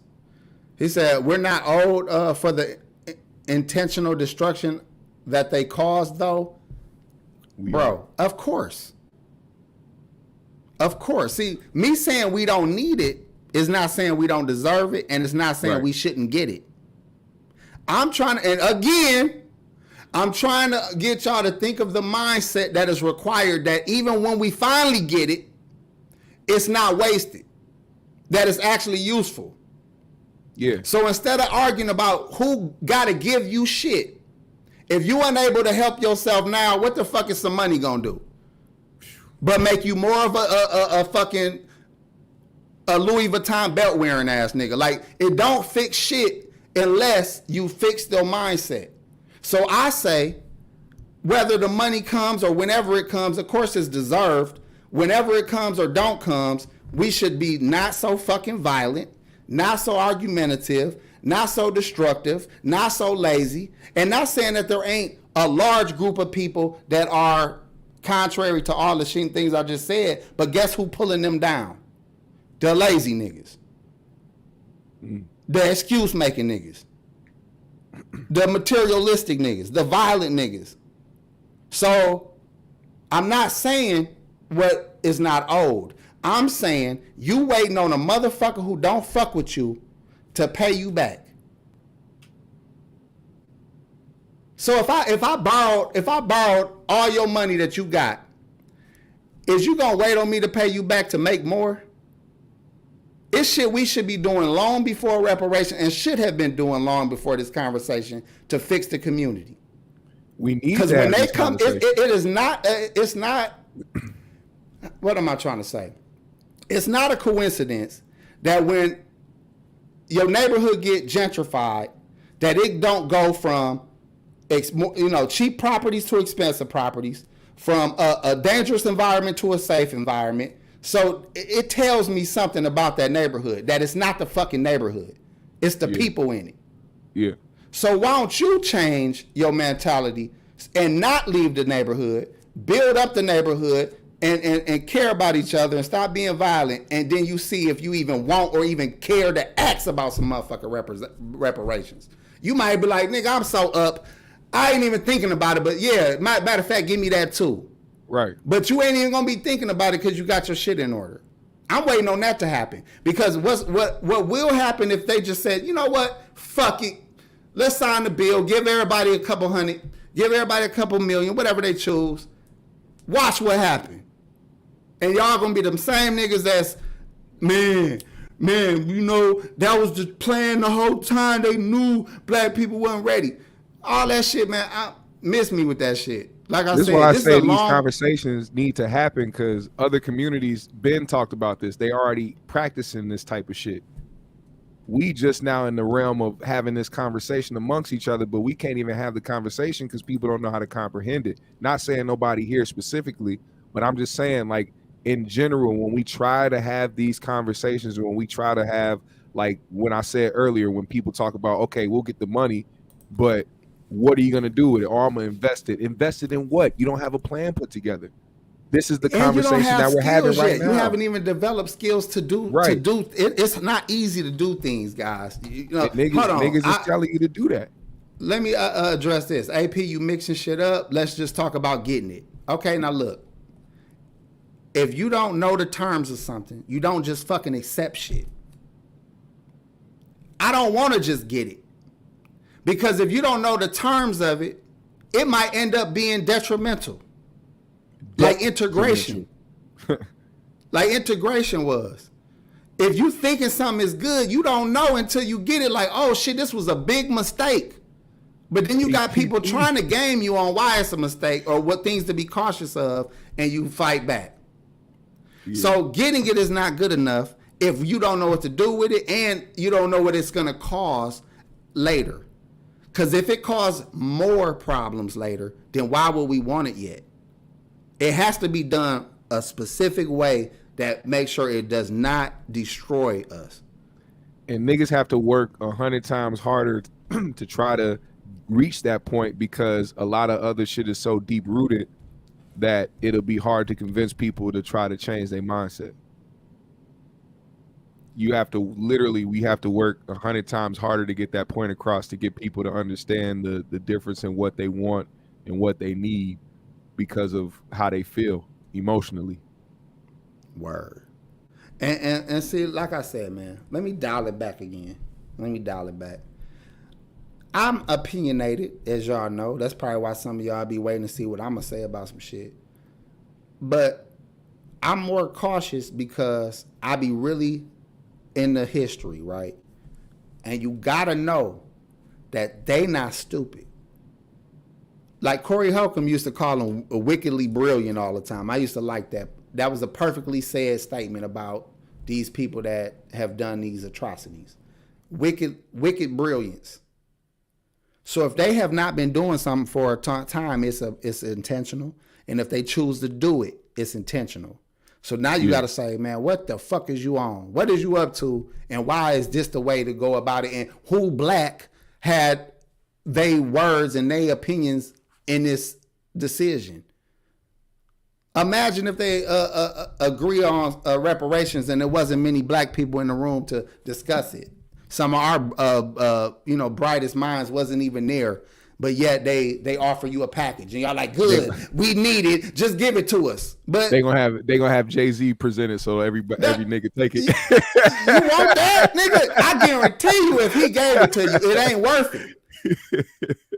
So again, I think some of the simple things like Ransom I brought up, I think it was Ransom that brought it up. Just simple, we don't pay taxes. Let's start there. Let's start with some of those things first. Start with no, we don't pay taxes. We don't do that. If that's what you're saying, get that shit up right now. We ready for that. Because guess what? The incentive to work is greater now. Yeah. Because now for you to get the benefit of not having to pay taxes, you need to make legitimate income. So I mean, that's a perfect thing to start with. Let me answer this real quick. Irene said, I understand your point, but if trying to figure out and teach Black people how to use the money, it will take another 400 years. This is exactly why we are talking about it now. Because if we don't talk about it now, it's going to only add on to the time that is not being talked about or trying to be educated to people. We gotta take a point or some type of a point to try to actually start making the progress or actually put this shit in motion. If we just sit back and say, hey, it's just going to take another 400 years, we'll never get shit done. And let's think about this too, Irene. And you absolutely right about what you're saying. Again, you absolutely right. Of course. But this is what I'm saying. If we don't talk about all of the possibilities and the pros and the cons of reparations, we can make a terrible mistake. Not only that, our future kids, how many of our kids and young people that you know is going to even be talking about this shit in 10 years or 20 years? Our new generation don't even know what fucking slavery is. They don't know the difference between Martin Luther King and fucking Malcolm X. I wouldn't doubt if there was a new TikTok dance to a Negro spiritual coming this year. Listen, they don't know who Harriet Tubman is. They don't know shit. Some of them do, a very small few, and a lot of them is Twitter built, so they're gonna be like whatever the society say. Think they gonna gourd. I'm just saying, man, we gotta go there, man. We gotta talk about all this shit. Nah, we have to speak on the newest generation because these are the motherfuckers that really don't give a fuck. Like they don't give a fuck about the history. They don't give a fuck about anything. They just give a fuck about what they doing right now. This is the generation of right now. How do we convince the generation of right now to think about the future? Say that again, G. How do we get the generation that is all about now to start thinking about the future? Because that's what the younger generation is. They're all about right now. They're about the moment. Everybody wants a moment. That's why everybody wants to go viral. We're in the generation of viral motherfuckers. People want a moment, but a lot of people don't think about the future. When you think about the people that do go viral and where they ended up years later, the boom gangs and the niggas like that, these are people that were living in the moment thinking that this shit will last forever, but they weren't thinking about their future. How do we get these kids to start really paying attention to the future and what is ahead of them? I don't even know if there's a way to do it. That's what I'm saying. Like Jack Tripper brought this up. He said 20, 30 years ago, we were much further from this discussion.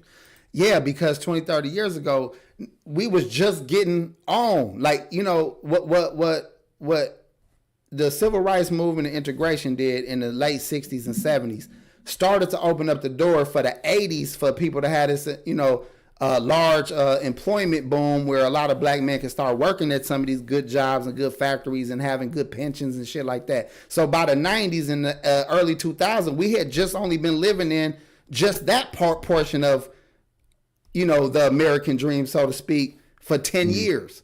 So of course they wasn't really talking about it then. And now that we've been living it up for a while and we starting to look around a little bit, we're like, all right, well shit, let's get some more shit. What else can we get? You know, and which is good, but I don't feel like our next generation is going to push it further, unfortunately. I feel like what I see when I look to the youth is a digression. And I don't think that they have no interest and no concern in none of this shit we talking about. And let me address this question. She said, Mariah Sincere said, do we get the full amount of reparations or only half? Black folks, what y'all think? Is you talking about us half breeds or is you talking about black folks? Answer for both, GMS. Do half breeds get half or full? And then answer, do black get half or a full amount? I think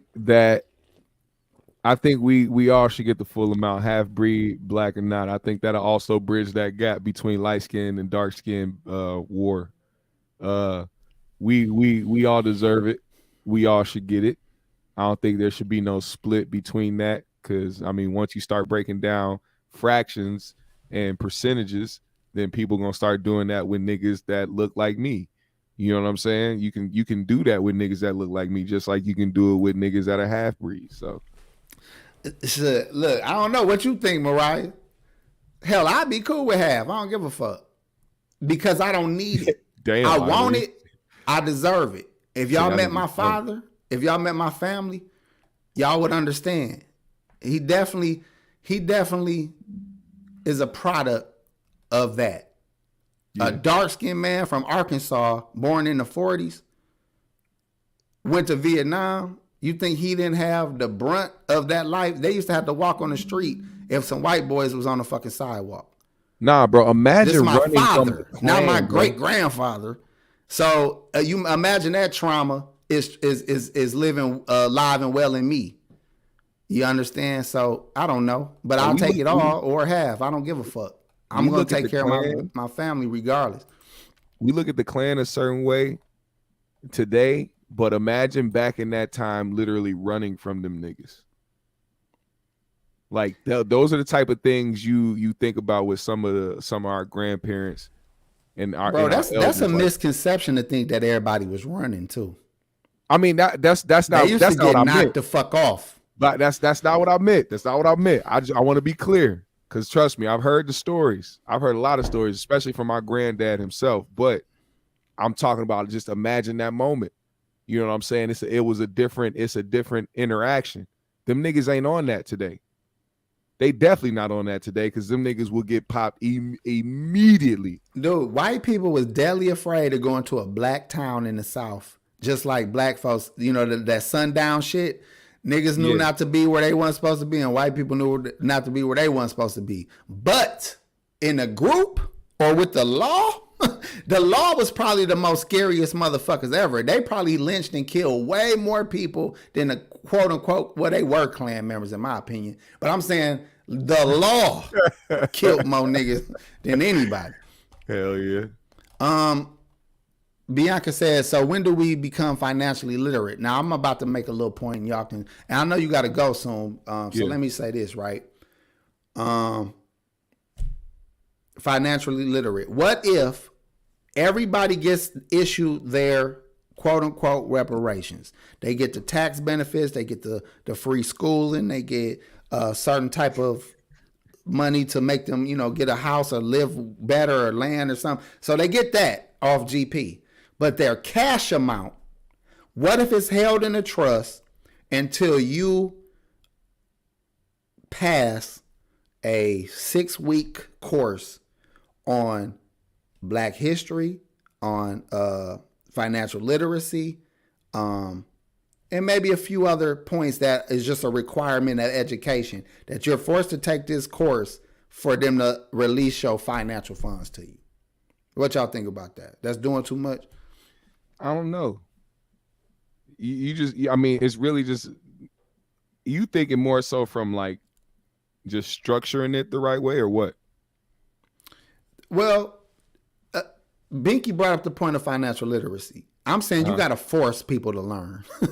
You got to make a nigga learn sometime, boy. Because all this shit that we be arguing about is a Google click away or a book away, and you will have your answers met, and you'll stop sounding so ignorant when y'all niggas be arguing. Right. But niggas don't want to read. Let me stop saying that. You know who I'm talking about. Yeah, I know. Some of you extra hype ass niggas don't be knowing shit. But I ain't gonna call nobody out. So listen, I feel like if you put a stipulation like you can get the money, it's in a trust. Now, if you never access it, then it goes to your child or something. But if you access it, you have to access it by passing a course and a curriculum that's put together by some very educated Black people, much smarter than me, on economics, on nation building, on just some valuable things that should be known by every human being, and then you get your funds released to you. You know what I'm saying? I don't know if that's doing too much, but Ransom, thank you for the $5. He said, we are all overlooking the percentage of Black people that are financially responsible, disciplined, and forward thinking. Nobody's overlooking it. The point is, you okay, for those people, and I said it in this conversation at some point, are weighed down by the lesser of the society. People don't think that, how can I say it? You are judged on your weakest link. You know what I'm saying? Yeah. Your weakest link it's a big fucking deal. Yeah. It's a big deal. So I forgot who made the quote, and you know what? I'm not even gonna try to butcher it. But my point I was gonna get to is that if you just look at some of the way we parent our kids, some of those weaker links, that's not 2 kids that they have. That's not a small community of people. That's right. A lot of motherfuckers, man. It's a lot of motherfuckers that are not financially responsible or disciplined. It's a lot. And that weighs heavy on the group at large. You know what I'm saying? Yeah. One motherfucker can fuck up the boat and flip the boat over. You said what? It's a thing where people try to keep up with the next person instead of figuring out what's good for them. It's too many problems. It goes back to the materialistic shit, but it's like everybody trying to keep up with each other, everybody trying to live beyond their means and shit. I don't think we could get to that point unless we really buckle down and focus. As far as like Irene, I want Irene to talk about this shit. I know you'll go off, but she said them niggas in North Carolina be scared as fuck of white people. You know who's scared of white? You know who I be seeing scared of white people? Who? Some of the toughest niggas. Some of the toughest niggas. But let me say this though, because them same dudes be out of jail. They get to work at the job. Them niggas be humble as fuck for them little dusty ass white boys that be the manager and shit. They be humble as fuck. I'm like, man, if you don't check that little soft ass dude, like he ain't on shit.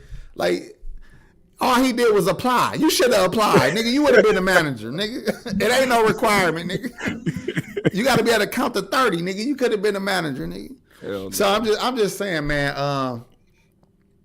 I don't know what South you talking about. Like I said, we from my people from Arkansas, and it was a bigger, and it's racist as fuck in Arkansas, but it's a line. They almost respect each other with the disrespect.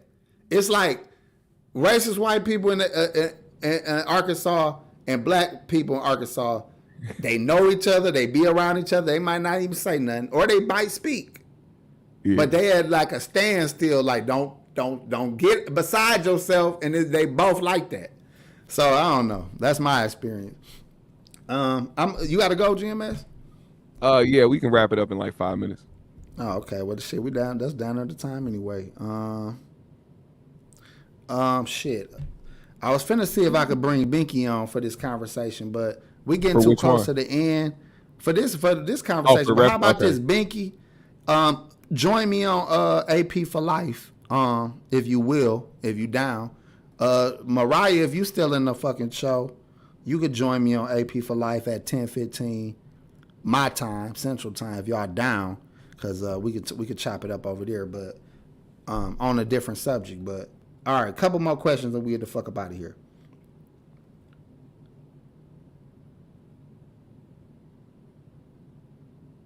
Let me end with this. This is gonna be a good one. All right, let's go. Should all black music be given back to the artists? You know I'm gonna go with a hard yes on that one because I'm an artist myself, and I believe in that regardless. I feel like that's an important thing, regardless of the content of the music. I think that it's important that we take back our genre and really claim it as ours. A lot of people we done made a lot of people millionaires and billionaires off of this genre. I think that'd be a great idea. Hey, Talk Champs, was I wrong or right about Arkansas? Tell me your experience, because he from down there too. He'll know better than me, actually. I was only a summer nigga. Let me say this though. I don't think just because you an artist, you is deserving of your fucking masters or your music, so to speak. I bet you wouldn't say that about Cuckoo Cow, you son of a bitch. Cuckoo Cow got his payday and he smoked that shit. No, sorry, Calvin, but it's true, man. Listen, man. This what I'm trying to say, man. Y'all, this is why I get argued. Like, this is why people just sometimes be like telling me to shut the fuck up, because they just don't know. And I can't be mad at you if you don't know. I told you everything you need to know is a Google or a book away. But a lot of music is made not by the artist. So you telling me, because let's just throw a nigga name out there. Let's say Ashanti. Let's just say Ashanti. All right. You want me to give you your masters to a song that was a hit, but the song was constructed in my fucking studio with my beat. Yeah, I produced and my writer that I paid to write it, and I paid you to sing it, and I paid marketing to market it, and I paid street teams, and I paid for merch, and I paid for venues, and I paid for hotels, and I paid for food, and I paid for whatever, because I was investing in my product, which is your big head ass, Ashanti. So me funding your career and basically funding the stardom of your career, I'm pretty much owed your masters. No, it ain't about owed your masters. They're my masters. Now, let me use an example that you might understand. If I pay to build a house, and I pay the roofer, and I pay the foundation dude, and I pay the landscaper, I paid all these niggas for what they did for this house. Then I plan on selling this house. Once I build it up, I'm going to sell it for a big profit. Now, you telling me the nigga I paid to put the roof on is entitled to a portion of my profits? You've been paid already. This is not your project, no matter whose face is on the fucking cover. All this shit is mine. You are no different than a fucking trumpet or a keyboard.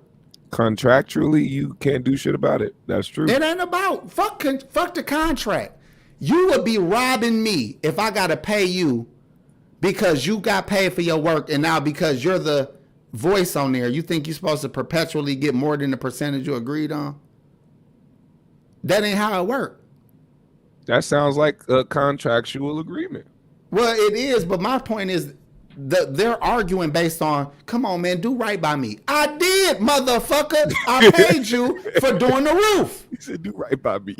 But you get what I'm saying? You got people out of emotion thinking that they just owed something because they are the ones that's performing it. That's your way to make money off of this perpetually. You bring up Ashanti, that automatically leads me to knowing that she did that because she actually couldn't remake the songs the way that she did before because she's not that talented of a fucking singer. This is the first good point that I heard somebody address on this. Cool Cat OK said, the artist pays for all that. What about Prince? Now, in that point, you got a point. Because now it's different when a lot of these artists are paying for their own marketing and paying for, which a lot of labels do. But a lot of projects that people are saying that they are owed for are they first projects. They wasn't put, all that money wasn't put into this and that. And you're right, when you take an advance of $1 million, yes, you are paying for all that. Yeah. It's recoupable advance.